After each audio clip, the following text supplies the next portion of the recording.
नमस्कार, आप देख रहे हैं वी न्यूज़ और हम मौजूद हैं इस समय ऐसे शख्स के पास जिनका चर्चा पूरे प्रदेश में चल रहा है जोरों पे। और वो और कोई नहीं, प्रांजल यादव जी हैं जो पायलट के पद पे हुए हैं। आज उनसे हम डायरेक्ट रूबरू होते हैं और जानते हैं इनकी खुशी और इनकी खासियत क्या है। आपका सबसे पहले धन्यवाद हमारे चैनल में। धन्यवाद धन्यवाद जी। आप पायलट के पद पे हुए हैं, कैसा महसूस हो रहा है आपको? जी, महसूस तो बहुत अच्छा हो रहा है, लेकिन ये है कि जब मैं सेलेक्ट हुआ तब तो इतना अच्छा नहीं मतलब अच्छा तो लग रहा था, पर इतना नहीं था जितना अब लोगों को देख करके कि जब लोग और भी ज़्यादा लोग खुश हो रहे हैं, तो उनको देख करके अच्छा लग रहा है कि चलो मैंने कुछ ऐसा करा है कि सारे लोग खुश हो रहे हैं मुझसे। क्या आपको पता है कि आप केवल मऊ में ही नहीं, पूरे उत्तर प्रदेश में आप छा गए हैं? नहीं नहीं जी, ये तो मुझे नहीं पता था। अभी आप लोग बता रहे हैं। आपके जरिए आपका जो जनपद मऊ है उसका भी नाम रोशन हुआ है और पूरे प्रदेश में आप चर्चे में आ गए हैं। तो जी, इस आपके इस के पीछे का आपके इसका इसके पीछे किसका हाथ है? मैं कहूँगा कि देखिए, हर बच्चे की सफलता के पीछे हमेशा उसके परिवार का हाथ होता है। आप जब परिवार में, एक मेरा संयुक्त परिवार में मैं पला बड़ा हूँ, तो हमेशा ही हर कोई, जैसे मेरे चाचा हुए, मेरे माँ बाप हुए, मेरे दादा दादी हुए, जो भी थे, हमेशा हर किसी का ये था कि आप अपनी ज़िंदगी में कुछ करिए, लेकिन कभी किसी ने ये नहीं कहा कि आप यही करिए। हर किसी का ये था कि आप पढ़ाई लिखाई करिए, आपको खुद समझ आ जाएगा कि आपको क्या करना है। जब मुझे समझ आया, मैंने अपने माँ बाप को बताया कि मैं ये करना चाहता हूँ, तो उन्होंने कहा कि ठीक है, आप अगर ये करना चाहते तो आप जाइए और करिए, और अपने पूरे मन से करिए।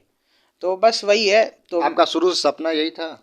जी जी जी, जब तो मुझे लगता है कि जब मैं क्लास मुझे लग रहा है सिक्स्थ में था मैं। जी। हाँ, तो उस टाइम से ही मतलब ये है कि हाँ भाई, जहाज के पास रहना है। जी। लेकिन ये नहीं था कि पायलट बनना है, जहाज के पास रहना है, कुछ ना कुछ ऐसा करना है कि जहाज़ों के पास रहना है। तो जैसे जैसे बड़ा होता गया, एक पर्सपेक्टिव मिलता गया, क्लियर होता गया, तो ये हुआ कि भाई पायलट बनते हैं, जहाज ही चलाते हैं।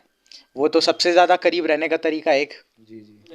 प्रांजल जी, आप आपका सबसे पहला क्लास कहाँ से आप स्टार्ट किए हैं? तो मेरी जो सबसे पहली इनिशियल एजुकेशन हुई है वो हुई है सन फ्रांसिस स्कूल, एक वहाँ इंदारा में ही स्कूल है, आपका रेलवे घर स्टेशन के इंदारा ही पास। पड़ेगा? जी जी, इंदारा एयरपुरा। तो वो स्कूल मेरे सबसे करीब था, जी। तो मैं वहीं से पढ़ा लिखा हूँ। और वहीं पे मेरी मतलब शुरू की 5वीं कक्षा तक की पढ़ाई पढ़ाई हुई है। फिर जब सनबीम खुला तो मैंने सनबीम में एग्ज़ाम दिया और वहाँ पे मेरा फिर हो गया, तो मैं सनबीम में अपनी कक्षा 10वीं और 12वीं करी है। 12वीं के बाद फिर मैं दिल्ली चला गया और वहाँ दिल्ली जा करके फिर वहाँ पे मैंने अपनी बाकी की पढ़ाई करी। अच्छा। और ये कमर्शियल पायलट की ट्रेनिंग जो है वो मेरी बारामती में हुई है, और उसके बाद की ट्रेनिंग मेरी बाकी गुड़गांव में हुई है। एयरबस इंडिया ट्रेनिंग सेंटर एक जगह है, वहाँ पे हुई है मेरी ट्रेनिंग। आप अपने सफलता से अपना जो युवा हैं, आज के जो युवा छात्र हैं, पढ़ाई कर रहे हैं, उनको क्या संदेश देना चाहेंगे? जी, मैं ये संदेश देना चाहूँगा कि भले ही आपको, अगर आप 12वीं तक पहुँच करके आपको नहीं पता लगा कि आप क्या बनना चाहते हैं, जी। कोई बात नहीं, कोई देर नहीं हुई है। आप एक कुछ भी स्ट्रीम ऑफ ग्रेजुएशन पकड़ लीजिए, ग्रेजुएशन करते करते एक्सप्लोर करिए। जब आप स्कूल से बाहर निकलेंगे तो बड़ी दुनिया में जाएंगे, तो आपको पता लगता है कि हाँ, ये भी सारी चीज़ें हैं। तो तब अपना एक एम बना लीजिए। आप, कोई कहता है कि आपको 12वीं तक नहीं पता, कुछ नहीं करना, तो कोई देर नहीं हुई है, आप जाइए ग्रेजुएशन में अपना एम बनाइए, वहाँ पता करिए कि आपको क्या करना है। लेकिन जब आपको पता लग जाए कि आपको क्या करना है, तब पूरी श्रद्धा से उसके पीछे लग जाइए। आप ज़रूर कुछ ना कुछ अपने जीवन जीवन में कर लेंगे। आज का जो दौर है सोशल मीडिया और इंटरनेट का, उसको आप किस नज़रिए से देखते हैं?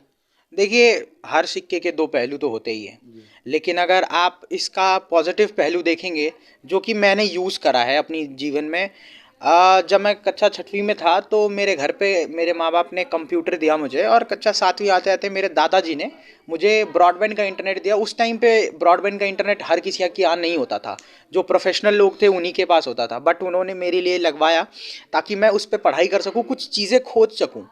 तो उस छोटे सी जगह में होने के बाद भी उस इंटरनेट की मदद से ही मुझे ये सारे विचार आ पाए। नहीं तो मुझे कहाँ से पता लगता कि पायलट कैसे बनना है। अच्छा। किसी को भी ना, मेरे कोई परिवार में था ना मेरे कोई आसपास आस पड़ोस में पायलट था, तो ये पता करने का कोई जरिया नहीं था कि कैसे। तो इंटरनेट एक बहुत अच्छा माध्यम रहा मेरे लिए। उस टाइम तो इंडिया में भी बहुत कम लोग होते थे, जी। जब मैं खोज रहा था तो इंडिया में बहुत कम लोग ऐसे थे जो ऑनलाइन आकर के इंटरनेट के ऊपर डालते थे। जी। तो मैं फॉरेन के जो राइटर्स थे उनके बारे में उनसे पढ़ता था कि वो लोग जो पायलट बने हैं वो अपने प्रोसीजर्स बताते थे। तो वो सारी चीज़ें खोजते खोजते मुझे पता चला कि अच्छा इंडिया में क्या प्रोसीजर होता है। अब तो और भी चीज़ें आसान हो गई है, कितने सारे ब्लॉगर्स और यूट्यूबर्स आ गए हैं जो जी पायलट हैं और वो आकर के यूट्यूब पे बता रहे हैं आपको। तो अब तो चीज़ें ज़्यादा आसान हो गई हैं। जी। तो मैं ये कहूँगा कि अगर आप इसे अच्छे तरीके से यूज़ करें तो इंटरनेट, सोशल मीडिया, ये सारी चीज़ें आपके बहुत फ़ायदेमंद हो जाएंगी। आपका स्वागत है हमारे चैनल में। धन्यवाद जी। ये कहते हैं माता जी कि इनकी जो आपके जो पुत्र हैं, आपको पता है क्या कि आपके पुत्र का पूरे उत्तर प्रदेश में नाम रोशन किया, आपके पुत्र ने छा पहले गए हैं। पहले तो नहीं पता था, लेकिन आप लोगों के माध्यम से पता चल रहा है कि हाँ, छा गए हैं। अच्छा अच्छा। इसके लिए आप लोगों का बहुत बहुत शुक्रिया मीडिया परिवार को। माता जी इनकी शिक्षा दीक्षा कैसी रही है शुरू से? शुरू से पढ़ते थे ऐसा नहीं है, लेकिन ये था कि इनका जो रुझान थी जी। उसके हिसाब से वो ठीक पढ़े, ऐसी दिक्कत नहीं थी, मेहनती थे।